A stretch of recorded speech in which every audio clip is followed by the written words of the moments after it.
Well, hello, folks. This is Robbie Smith and Kevin Purcell from the Catawba River Baptist Association. We're going to be doing something differently this week, and we are going to start having the Pastor of the Week and the Church of the Week. And this week, we're going to talk about Kevin Purcell and his family and his church, High Peak Baptist Church. So it's good to have you with us, Kevin. Thank you for being our guinea pig as we get this Yeah. started. Kevin's been teaching me how to do some of the stuff with the cameras, and I truly appreciate his help.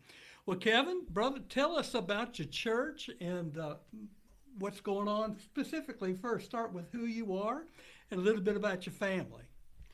All right. Well, I am Kevin Purcell and the pastor of High Peak Baptist Church. We've been here in Burke County in Valdez, which is where High Peak is, right off exit 107. Take the Drexel exit. You'll find us real easy off of that. We got our church signs out there. But we've been there for 13 and a half years. It's hard to believe. It's one of those things you feel like I've always been there, and yet I've just got there. The time goes by so quickly. But I'm married. My wife, Barbara Purcell, everybody calls her Barb, is a school teacher at Valdez Elementary School. She teaches first grade.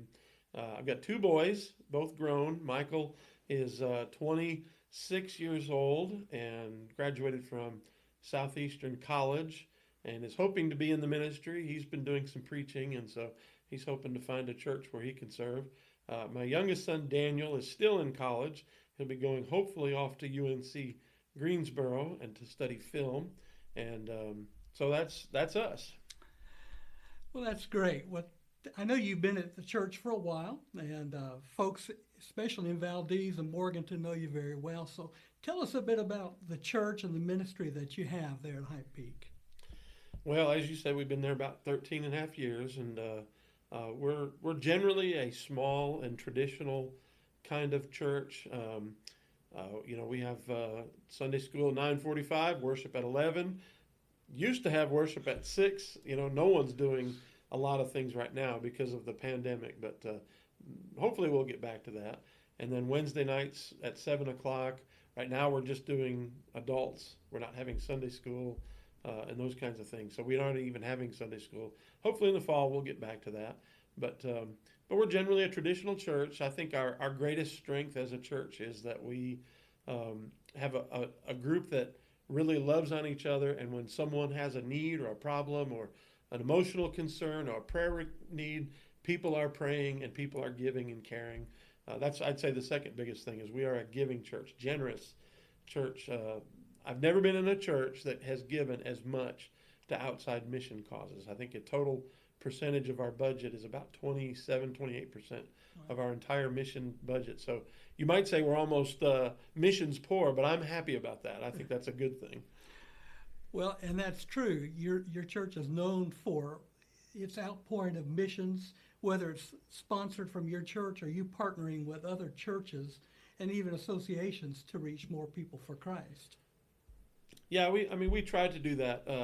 As the congregation has gotten a little bit older, we haven't done as much like going on mission trips away, but we still have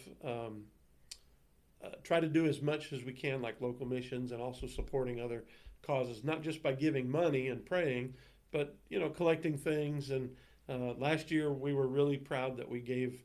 I don't remember what the number was. I want to say like 130 Samaritan's Purse boxes, and we collected the stuff all year long. Then had a big fellowship where we, had a meal and packed all the boxes as a group together, and that was just a real nice time. That one of the many ways that our church has tried to support mission causes. And so, whenever there's a big, huge crisis in the world, tsunamis and earthquakes and things like that, we almost always find a way to give a little bit extra over and above what we would normally give to mission causes. So. Well, that's great. With all the things that you're doing, what are some prayer requests that you would ask our churches and Christians to pray for your church about? Well, I would say the number one thing is pray for our church to become an outreach focused church that wants to win people for Jesus. We've done a little bit better job over the last few years. This year, I think very few people are being able to do a very good job because of what happened so early on in March with the pandemic. But our baptisms have been up a little bit over the last couple of years, but not where I would like it to be. I think all of our members who are active and committed members would say they wish that was something we were doing a better job of. And so pray for us to go outside the walls. And I'd say the second thing is pray for our church to come back together. I think all churches are dealing with this.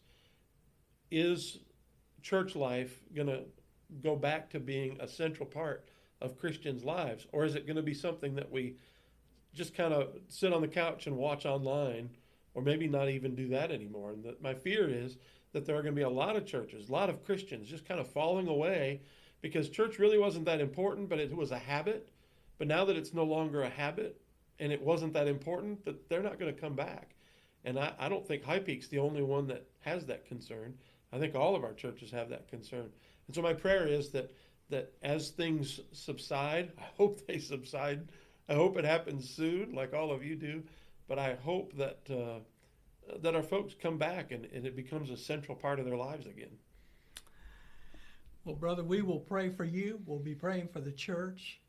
And thank y'all for listening to this. We hope that this is beneficial to you as we get to know our different churches and our pastors and their hearts.